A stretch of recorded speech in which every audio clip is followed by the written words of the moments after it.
When the early Christian church was growing, the believers were giving generously, lifting each other higher. No one claimed that what they had was their own. They shared everything. No one stood alone. Some sold land and brought the price, laid it down as a sacrifice. At the apostles' feet openly, a life of truth and honesty. There was a man named Barnabas. He sold his field and gave all he had.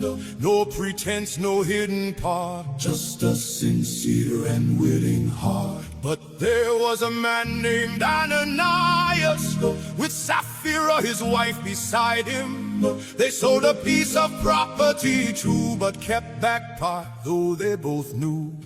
He brought some money, laid it down as if it were the full amount, wanting the honor, the same name, but hiding truth while playing the game. Then Peter said, Ananias, how is it that Satan has so filled your heart, that you have lied to the Holy Spirit and have kept for yourself some of the money you received for the land?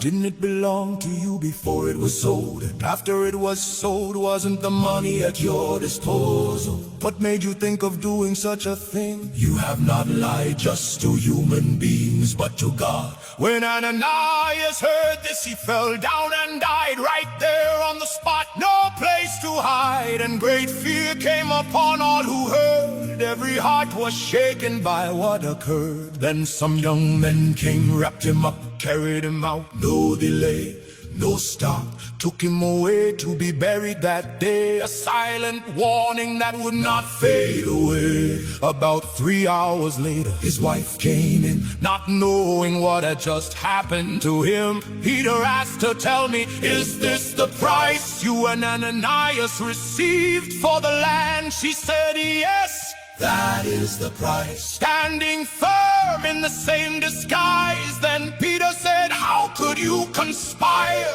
to test the Spirit of the Lord like this? The feet of the men who buried your husband are at the door, and they will carry you out also. At that moment she fell down at his feet and died. No more time, no more disguise. Then the young men came in and finding her dead, carried her out and buried her beside her husband, just as was said. And great fear seized the whole church and all who heard about these events. Not just a story, not just a sign, but a truth that stands through all of time. God sees the heart, not just the act. You can't cover truth or rewrite the fact. It wasn't about how much they gave, but the lie they chose and the face they made. Nothing in all creation is hidden from God. Everything is open, uncovered before His eyes, and we are all accountable to Him. Faithfulness is honest, simple, real, not something you pretend or conceal. Hypocrisy may look the part, but God sees deeper. He reads the heart.